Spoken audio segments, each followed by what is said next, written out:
이 환상을 보았던 베드로가 드디어 고넬료 집에 도착합니다. 그 환상은 다른 게 아니죠.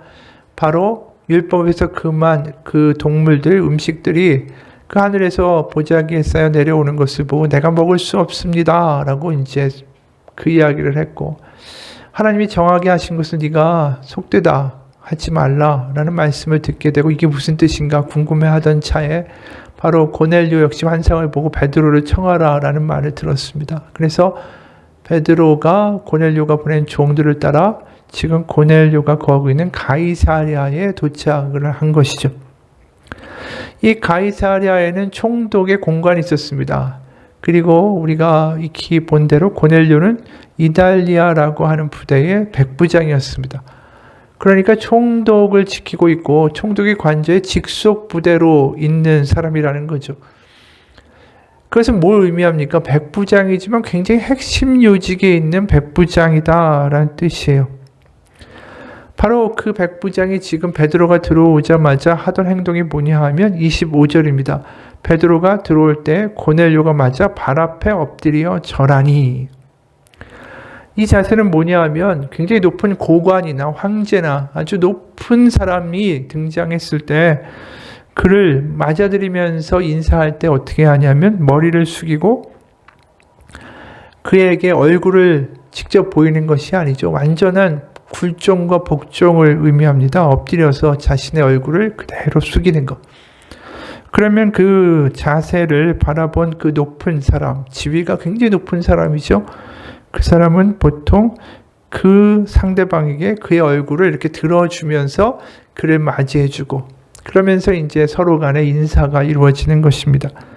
그러니까 한마디로 굉장히 높은 상대방에게 하는 인사를 고넬료가 한 거예요.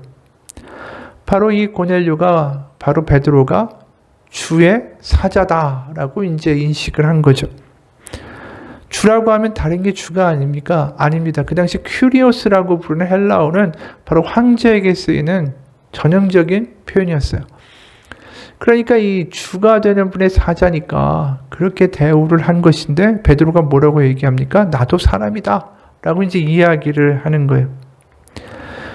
우리가 이 하나님을 주라고 이 백부장이 여기고 있다라는 증거를 어디서 찾게 되냐면 33절입니다. 이제 우리는 주께서 당신에게 명하신 모든 것을 듣고자 하여 다 하나님 앞에 있나이다. 그러니까 하나님을 주, 큐리오스라고 분명히 믿어요, 이 백부장이. 지금 가이사랴에는 뭐가 있냐 하면 총독의 공간이 있고 황제를 숭상하는 신전이 있는 동네입니다. 그곳에서 황제는 큐리오스, 구주입니다. 주. 그 유대인들은 당시에 그 황제를 큐리오스라고 부를 수가 없다. 왜냐하면 주가 될 수는 없다 라고 거부했기 때문에 많은 고초를 겪는 사람들이 있었어요. 그게 요세푸스가 증언하는 증거에도 나옵니다. 역사 기술에도. 그렇다면 이방인이 고넬료에게 큐리오스, 주는 누굽니까? 100% 황제여야 됩니다. 총독의 관절을 수비하는 아주 핵심 백부장이 황제가 큐리오스, 주가 아니라 지금 하나님이 주다, 유대인이 믿고 있는 여호와가 주다라고 고백하고 베드로를 그 주가 보내신 사자라고 받아들이는 것은 이거 굉장히 위험한 일이에요. 왜냐하면 그 당시에 백부장 하면은 사람들의 인식이 어떤 거냐 하면 백부장은 그 지역에서 판사 역할을 했고 또 공동체에서 필요한 사람들 자기의 능력껏 후원도 해줄 수 있는 능력을 가졌고, 그리고 제국의 제의, 황제 제의에 아주 충성된 신자들이었고, 그리고 부정적으로 뇌물을 받고 부를 축적하는 것으로 백부장이 굉장히 유명한 자리였습니다. 그러니까 이 백부장들에게 이런 권위를 내어주면서 또 로마 제국은 충성을 받아낸 거죠. 그러니까 이 백부장이 된다라는 것은 굉장한 자격이에요. 재판도 하고 사람들의 목숨을, 생사 여타를 어느 정도는 좌지우지할 수 있고 뇌물도 받고 부도 축적할 수 있고, 그러면서 절대적으로 로마 황제에게 그 대신에 충성을 다하는 그런 사람들의 백부장이었다라는 거죠. 근데 그 사람이 지금 큐리오스가 황제가 아니라 하나님이 황제다라는 것은 이거 굉장한 목숨을 거는 행동이고, 잘못하면 그 하인들 중에, 그 식솔들 중에 한 명이 딴 데 가서 총독 한 대 잃은다든가 위에 찌르게 되면 이건 자신의 목숨까지도 위험할 수 있는 일이라는 겁니다. 그러니까 지금 굉장한 놀라운 이야기를 하고 있는 거예요. 그런데 이제 베드로가 와가지고 내가 무슨 환상을 봤다 그 이야기를 하고 고넬료도 자신이 이런 환상을 보았습니다 라고 이야기를 하자 이제 베드로가 거기서 설교를 시작합니다. 그게 34장 4절부터 43절에 있는 내용이에요. 요약하면 하나님은 외모를 보지 아니하시고 그리고 하나님을 경외하는 자를 받으신다. 바로 고넬료 당신 유대인이 아니지만 하나님이 받으신다. 그러면서 이제 복음에 대한 이야기를 해요. 예수님이 갈릴리에 오셔서 역사하실 때 성령이 기름 붓듯이 부으시고 마귀를 쫓아내시고 그런데 그분을 십자가에 못 박혀 죽게 했고 하지만 하나님이 그를 부활하게 하셨고 그게 우리가 증인이다.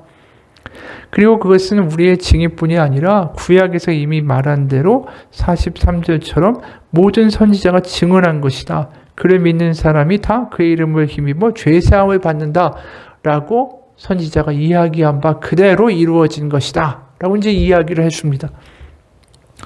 네, 여기서 그 설교가 마쳐지는 과정 가운데 성령이 임해요. 성령의 불이 떨어집니다. 그게 44절 45절이에요. 베드로가 이 말을 할 때 성령이 말씀 듣는 모든 사람에게 내려오시니 베드로와 함께 온 할례 받은 신자들이 이방인들에게도 성령 부어주심으로 말미암아 놀라니 이는 방언을 말하며 하나님 높임을 들음이로라. 바로 그 마가의 다락방에서 사도들과 제자들이 성령의 오순절 강림 사건을 경험했을 때 방언이 터진 거죠. 그와 똑같은 일이 지금 할례를 받지 않는 이방인들에게서 나타나는 거예요. 그러니까 이전까지는 다 할례 받은 사람들이었어요. 그러니까 사마리아인들도 할례를 받은 사람들이겠죠. 당연히 자신들의 오경을 갖고 있으니까. 그리고 헬라파든 유대파, 그래서 아람어를 하고 헬라어를 하지 못하고 거꾸로 헬라어를 하고 아람어를 하지 못하는 차이는 있을지라도 다 결국은 할례를 받고 율법에 복종된 유대교에 들어있는 사람들이었어요. 그런데 지금 그 울타리가 깨어져 나간 겁니다. 할례를 받지 않고 율법을 지키지 않는 이 이방인에게 성령의 세례가 내린 거예요. 그러니까 지금 이 일이 벌어지니까 놀랍고 당혹스러운 겁니다. 어떻게 해야 되나? 우리는 이 사람들하고 같이 교제도 할 수 없고 음식도 정결례와 그들이 지키는 율법에 따라 음식을 먹는 게 아니라 마구 먹는 그 사람들과 어떻게 같은 식탁에 앉아서 그들과 함께 교제할 수 있으며 그게 불가능한데 그들에게 세례가 내렸다. 성령의 불이 떨어졌다. 이게 놀라운 일이라는 거죠. 그러면서 지금 어떤 일이 벌어지냐 하면은 세례를 준다. 물 세례를 준다라고 이야기를 해요. 그게 지금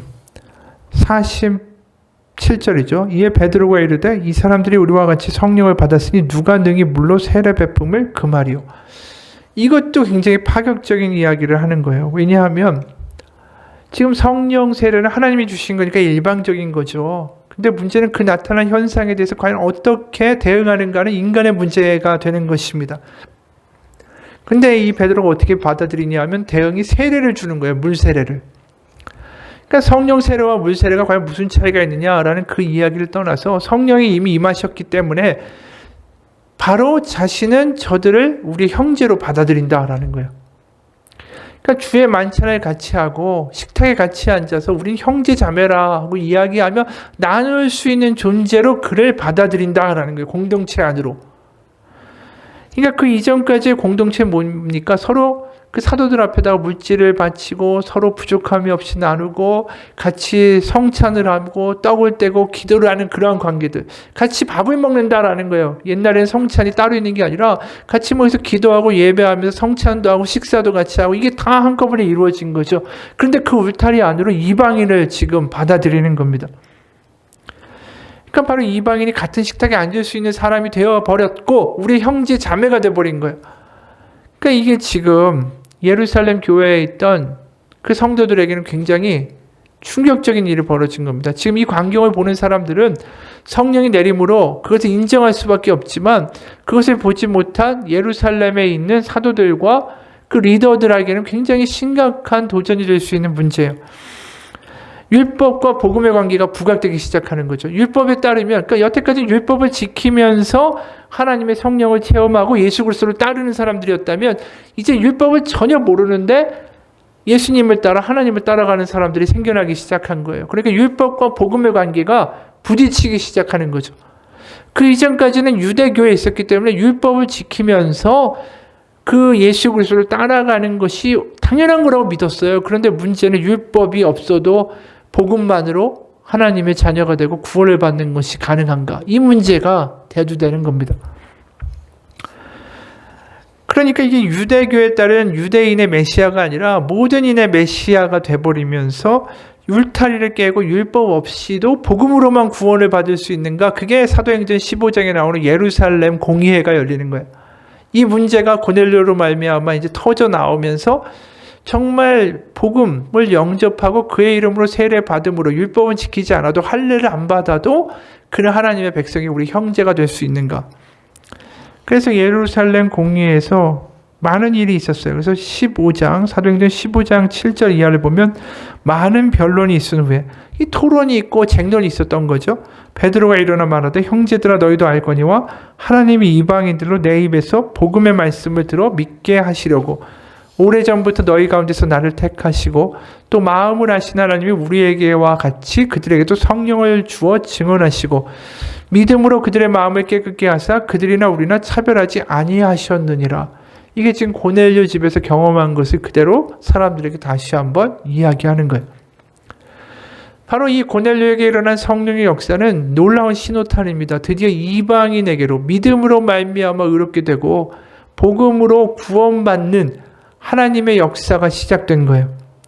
드디어 모든 벽이 허물어지기 시작합니다. 그러면서 43절에 선지자가 이야기한 게 비단 유대인들에게만 적용되는 것이 아니다라는 사실이 분명해져요.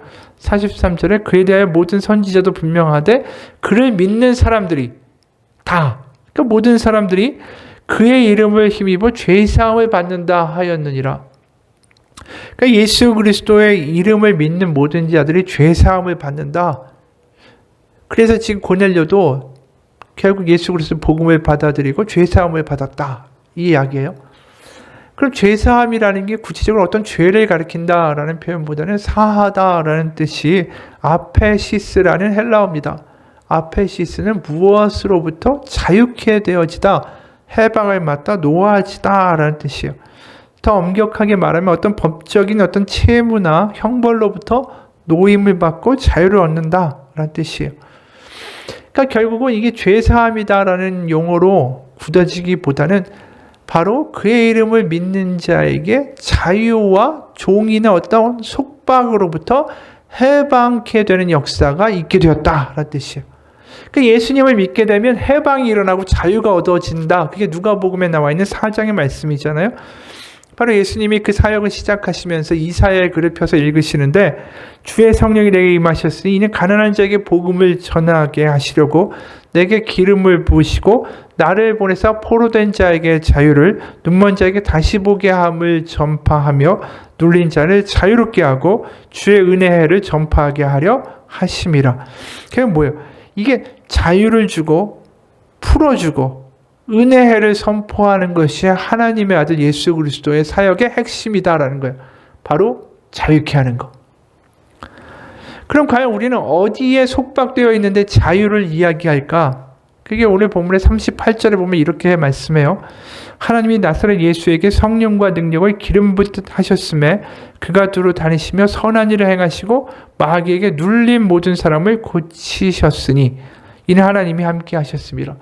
결국 예수님이 하신 일이 뭐냐면 마귀에게 눌린 자를 자유케 하셨다라는 거예요.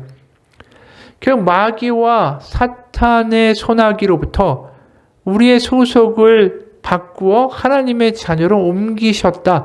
그게 바로 자유와 해방의 역사의 핵심이라는 거죠.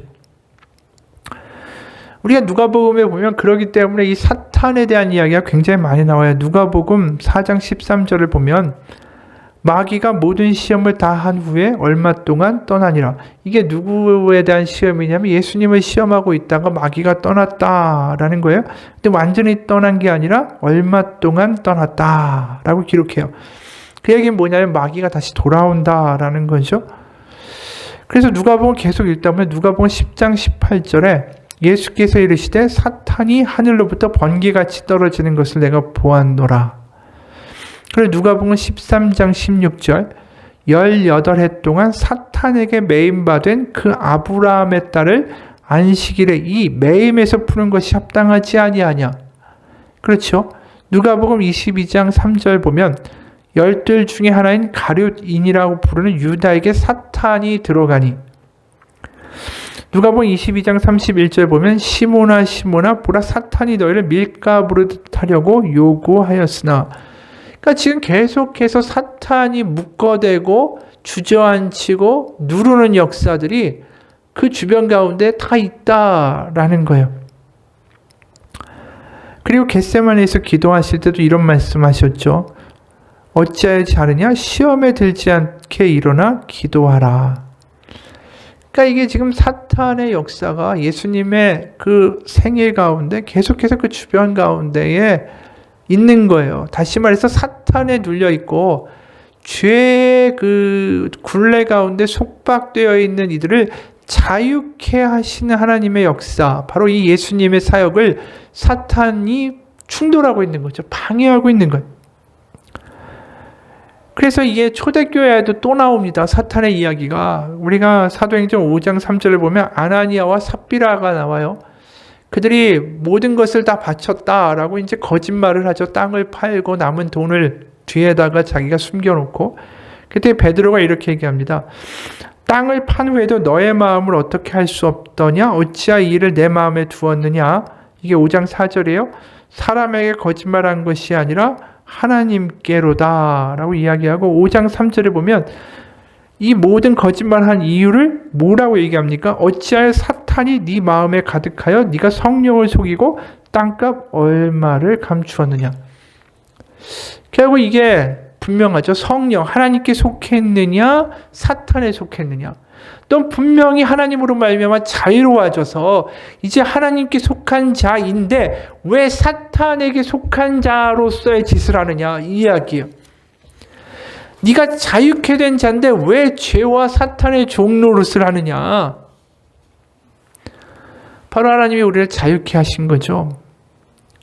근데 문제는 뭐냐면 우리의 자유가 죄나 과거나 상처나 사탄으로부터의 자유로만 끝나는 것이 아니라 우리의 소속이 이제 하나님께 속했다라는 분명한 주인의 변경이 있는 거예요. 그러니까 그냥 난 이제 자유케 되었네. 나 할렐루야. 나는 이제 구원받았네가 아니라 나의 소속이 바뀌었다라는 거예요. 하나님의 종으로 하나님의 자녀로 이제 나의 소속이 바뀌었다. 그러니까 이게 결국은 사탄이나 시험에 들었다라는 이야기를 다시 표현하면 내가 속한 하나님에 대한 소속감이 흔들리는 거예요. 결국 나의 정체성이 흔들리는 겁니다. 지금 고넬료가 황제의 것이잖아요. 황제의 소속이고 황제의 종이 하나님의 종으로 바뀐 거예요. 결국 죄사함, 자유의 목표는 뭐냐면 우리가 하나님의 속한 자로 자유와 담대함과 기쁨을 가지고 살아가는 자격으로 바뀌었다라는 걸 소유하고 살아야 된다라는 거죠. 그래서 고넬료가 더 이상 황제에게 충성하는 것이 아니라 이제 예수와 주님께 충성하는 사람으로 바뀐 것처럼 우리가 하나님으로 말미암아 구원 얻었다. 복음, 기쁜 소식은 내가 죽어서 천국 간다에 있는 것이 아니라 내가 이제 죄의 종이 아니라 하나님의 종으로 이제 완전히 충성해야 되는 대상이 바뀌었다라는 걸 의미하는 거예요. 그래서 하나님의 종이 된 이상 더 이상 죄의 종으로 시달리고 억눌리고 공포와 두려움 가운데 사는 것이 아니라 하나님의 종으로 하나님께 속한 자로서 하나님이 나의 기도를 들으시고 나의 어려움과 상황 가운데 간구하는 나를 외면하지 아니하시는 하나님께 속한 자로서의 자유와 담대함을 얻고 살아가는 사람으로 바뀌었다. 그러니까 나의 운명이 바뀌었다라는 거예요. 그러니까 결국은 내가 어디에 속한 사람인가가 분명해져야 된다라는 거죠. 복음을 경험한 사람은. 내가 하나님께도 속하고 세상에도 속하고 양다리를 걸칠 수 있는 게 아니라는 거예요. 복음은.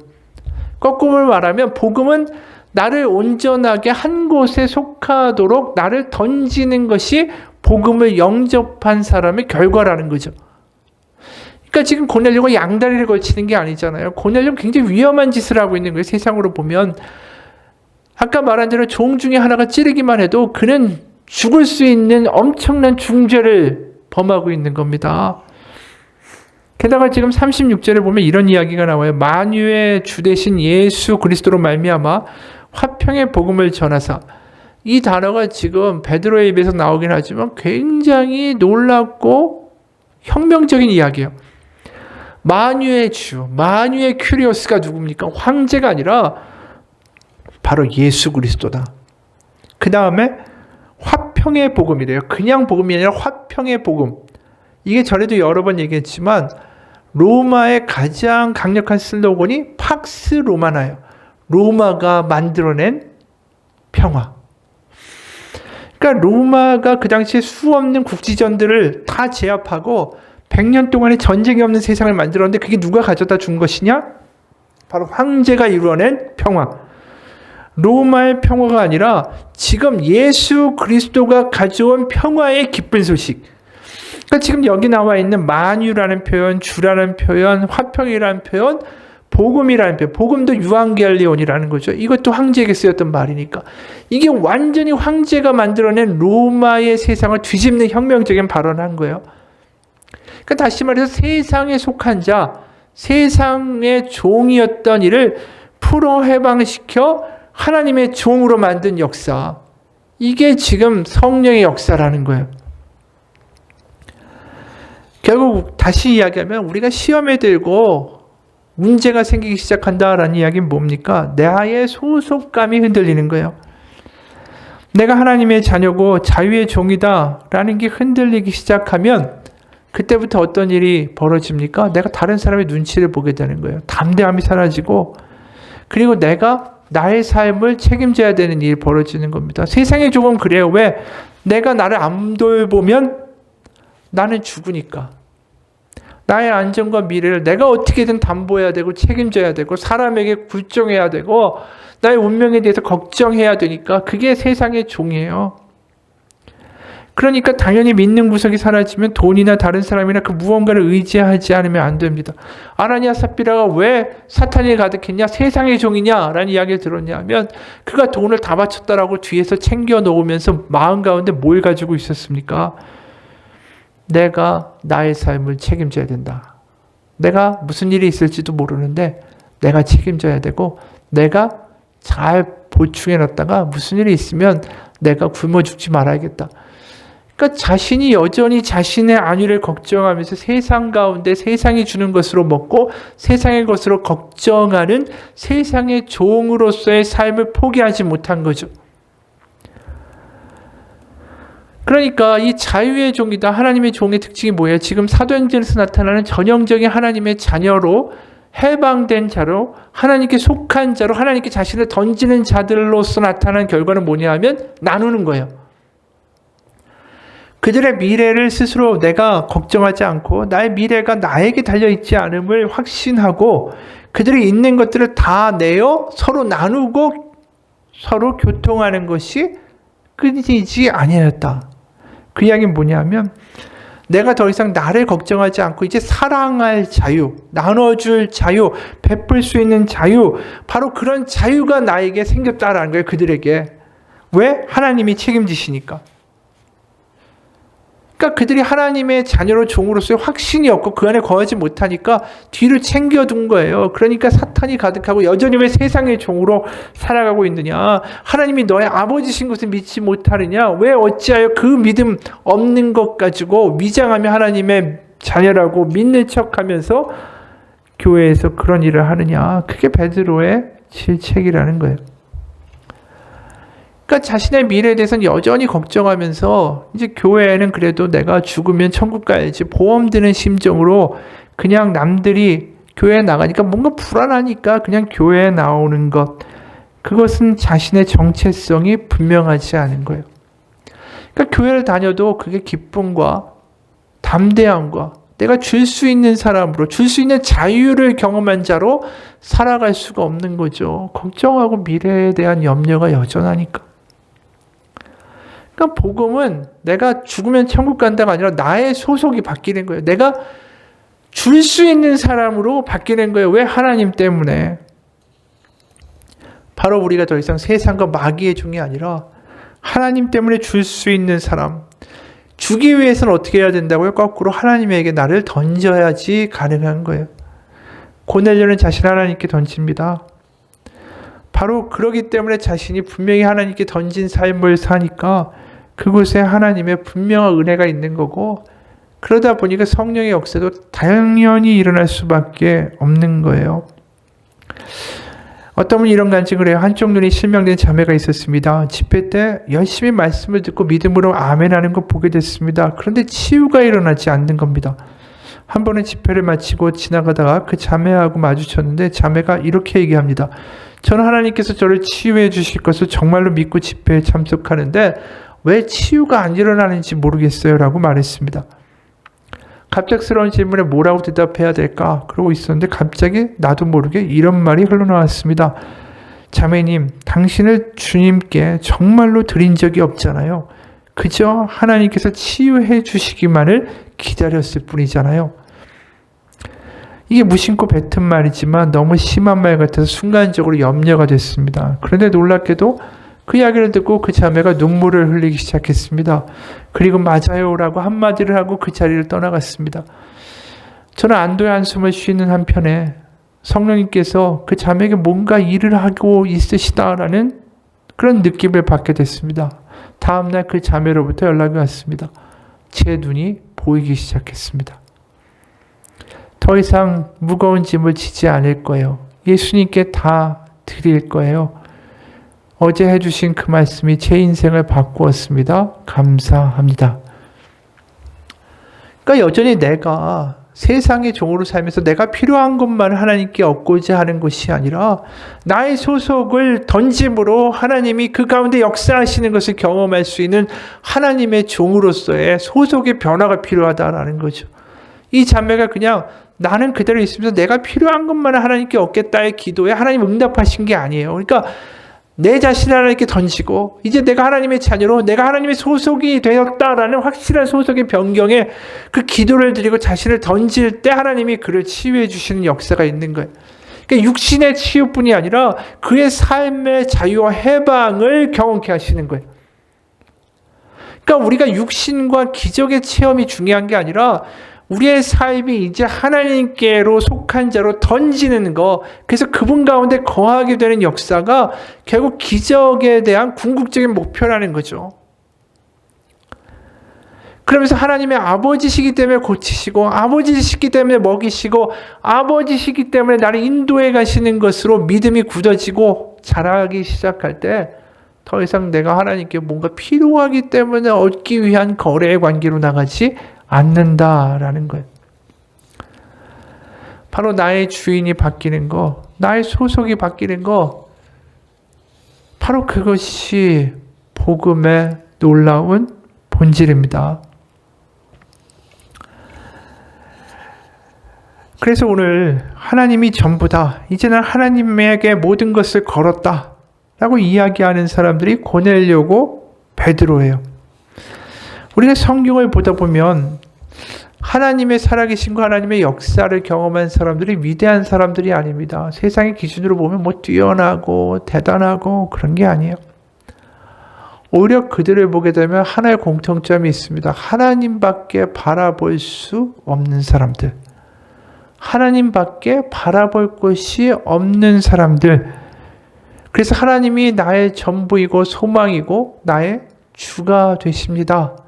나의 주인이 되십니다. 하나님밖에 없습니다. 그 고백 가운데에 놀라운 하나님의 능력과 은사와 체험과 하나님의 임재가 경험됐다라는 게 성경의 이야기예요. 그렇기 때문에 성경이 이런 이야기를 하는 거죠. 우리가 죽은 곳에 부활의 역사가 일어납니다.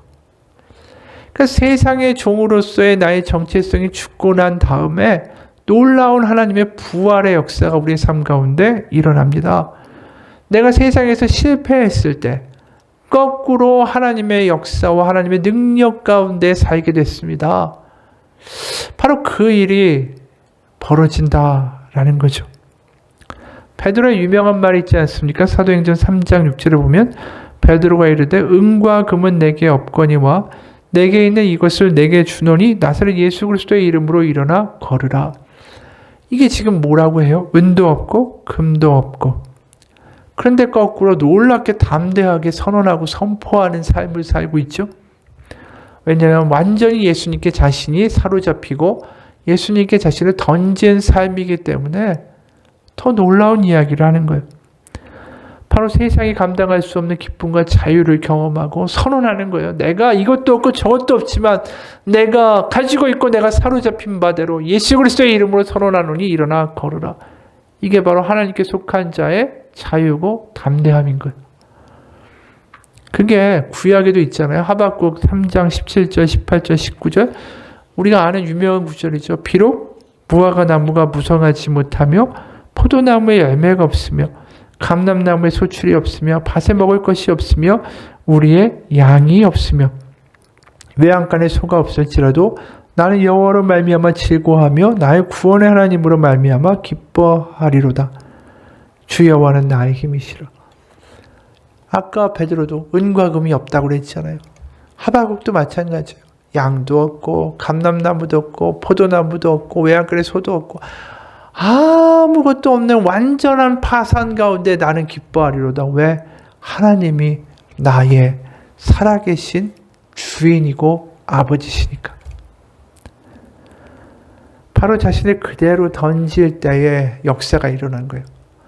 예수 그리스도 바로 그분이 끝까지 십자가에 죽으실 때까지 순종함으로 자기를 던지셨을 때 하나님은 그분을 죽음 가운데 묶어두지 않고 부활로 살리셨어요.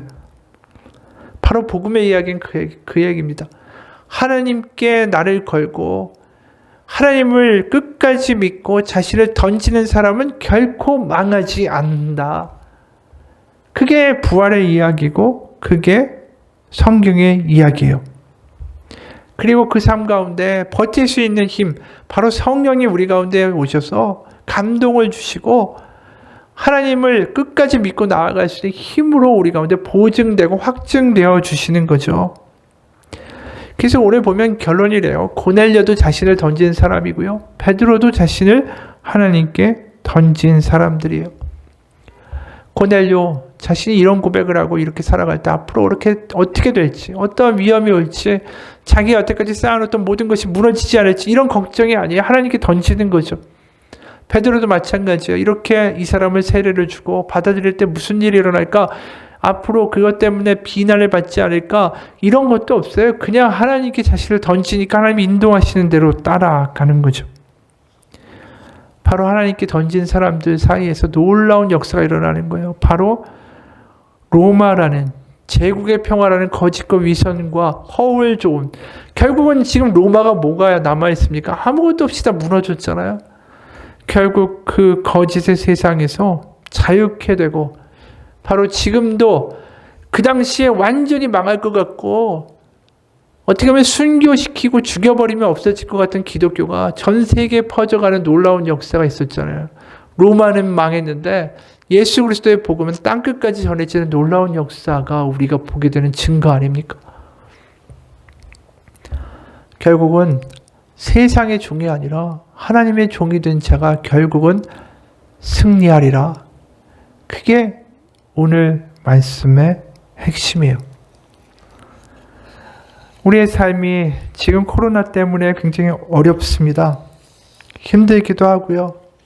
또 어떻게 돼가는가에 대한 두려움도 있을 수 있어요. 그럴 때 우리는 분명한 믿음이 필요합니다. 어려울 때일수록 내가 나를 책임지고 내가 나를 감당할 수 없다라는 것을 더 깨닫고 고백하게 돼요. 이것은 내 능력의 바깥입니다.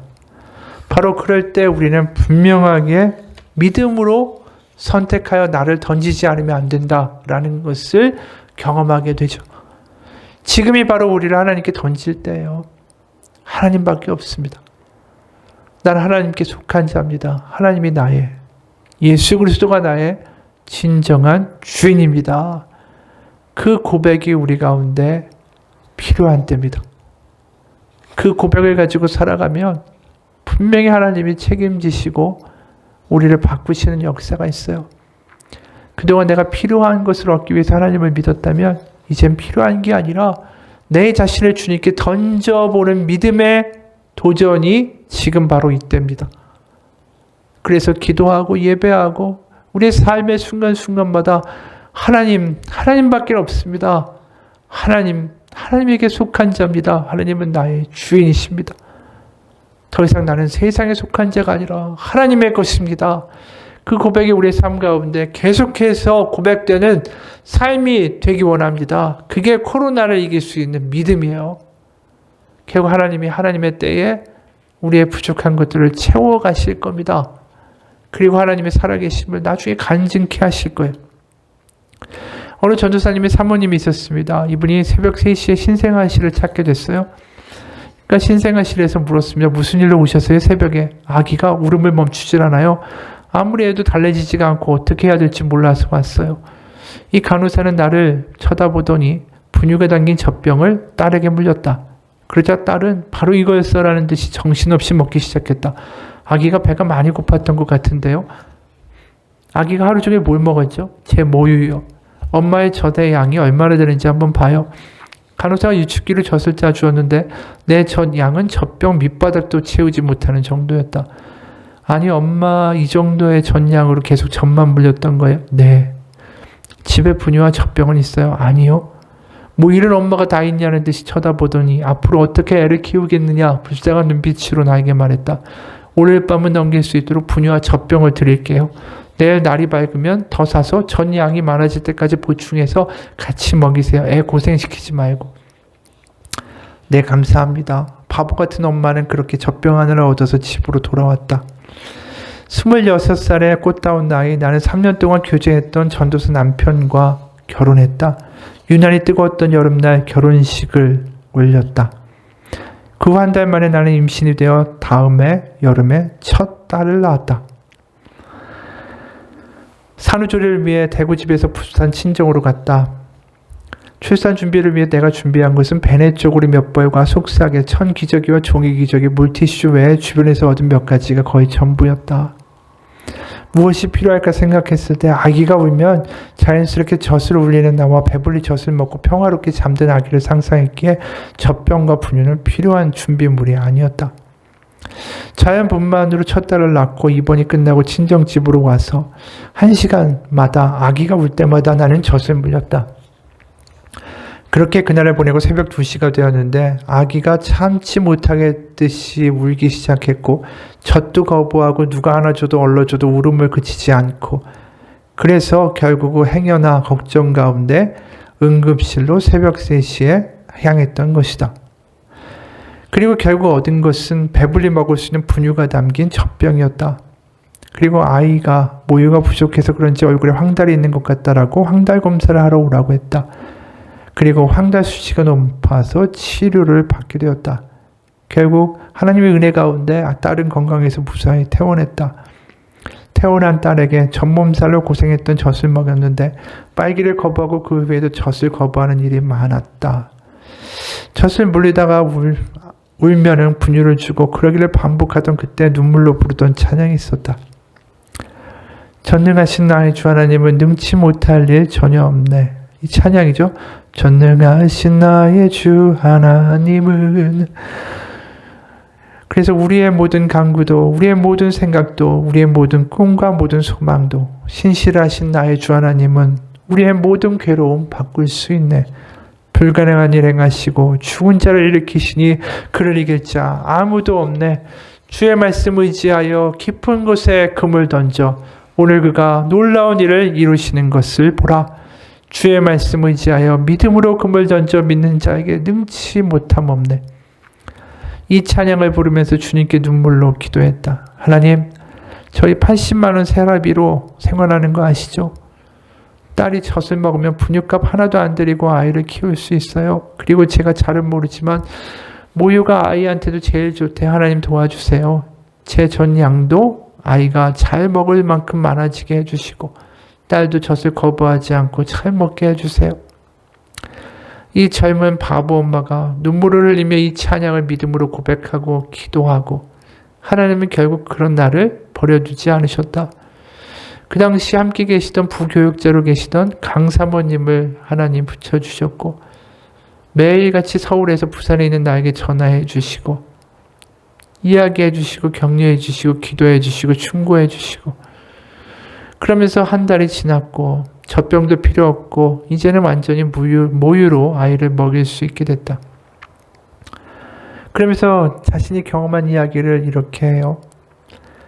하나님이 아무것도 모르는 바보 같은 자기를 그리고 가진 것 없고 가난한 자기를 바로 그 기도와 찬양 가운데 버리시지 않고 하나님이 돕는 천사를 보내주시고 그리고 나도 나 같은 바보 엄마들을 돕고 살리는데 꼭 쓰임받기 원한다 라고 마무리했습니다. 이 하나님만 바라보고 살아가는 이 바보 같은 엄마를 하나님이 어떻게 책임지시지 않겠어요? 난 하나님밖에 없습니다. 하나님밖에 모릅니다. 그 고백을 하는 사람들이 하나님을 경험하게 돼 있어요. 하나님을 경험하는 것은 단순합니다. 하나님밖에 없습니다. 그리고 하나님께 기도하고 찬양하고 말씀 가운데 거하며 그렇게 붙들고 나가는 사람은 결국 하나님의 살아계심을 경험하게 될 수밖에 없어요. 지금 코로나 시기에 우리는 두 가지의 선택이 있어요. 여전히 양다리를 걸치면서 세상 가운데 주는 걱정을 먹으며 그 걱정 가운데 또 걱정을 쌓고 양다리를 거치면서 살 것인지 아니면 나를 온전히 하나님께 던질 것인지 그것은 나의 선택입니다. 바로 복음은 다른 게 아니에요. 내가 어디에 속했는가 그곳이 복음을 받은 자인가 복음을 그냥 손비하고 소모하는 자인가의 차이를 드러냅니다. 하나님께 우리를 던질 때요. 그 던진다는 건 다른 게 아닙니다. 예배, 기도, 말씀 그 삶 가운데 하나님밖에 없습니다. 하나님밖에 없습니다. 하나님이 저의 주인이시고 하나님이 저의 기도를 들으십니다. 하나님은 아니면 아무것도 할 수 없습니다. 그 고백이 나의 삶의 고백이 되는 겁니다. 나의 삶의 고백, 생활의 고백, 믿음의 고백이 될 때 그 고백이 절대로 무너지지 않고 하나님께 올라가는 놀라운 기도가 되고 예배가 되고 외침이 될 것입니다. 바로 그곳에 하나님의 역사가 있습니다. 우리가 그 하나님께 우리를 던지는 삶을 살아내기를 주님의 이름으로 축원합니다. 기도하겠습니다. 하나님 아버지, 여태까지 내 생각과 내 계획대로 살았고 내가 필요한 것을 하나님 그때 공급해 달라고 요구하는 믿음이었다면 지금 이제 이 어려운 시기에 부딪혀 보니 모든 것이 단 하나도 내 뜻과 내 계획대로 할 수 있는 것이 아님을 하나님 앞에 고백합니다. 세상의 종으로 세상의 염려를 먹으며 세상에서 모든 계산을 하고 그것에 맞춰 하나님께 필요한 것만 요구하는 신앙이 아니라 이제는 나를 던져서 하나님 아니면 안 됩니다. 하나님 내가 먹고 일하고 살아가고 사업하고 살아가는 그 순간순간의 하루하루 모든 것이 하나님이 없으면 안 됩니다. 난 하나님께 속한 자입니다. 나를 하나님께 맡기고 던지고 믿고 나아가는 그러한 믿음이 우리 가운데 충만하게 하여 주옵소서. 매일마다 하나님 기도합니다. 그냥 세상의 이야기 가운데 걱정과 근심과 때로는 아무 생각 없는 그냥 세상이 먹여주는 것을 먹으며 그렇게 살아가는 삶이 아니라 순간순간 하나님께 고백하고 하나님이 주인 되시고 아버지 되시고 하나님이 나의 유일한 구원자 되시는 것을 우리의 삶 가운데 입술로 고백하며 찬양하며 나아갈 때에 그곳에 소망이 있고 그곳에 자유가 있고 그곳에 담대함이 있고 그곳에 회복이 있고 그곳에 생명이 있음을 믿습니다. 하나님이 주기 원하십니다. 우리는 그렇게 마치 배고픈 아이처럼 하나님께 나아가 간구하고 기도하고 그래서 그 안에 속한 자로 하나님의 돌보심을 받으며 이 땅 가운데 살아가는 놀라운 역사의 간증이 될 수 있도록 하나님 역사하여 주옵소서. 살아계신 우리 주 예수 그리스도의 이름 받들어 기도합니다. 아멘. 하늘에 계신 우리 아버지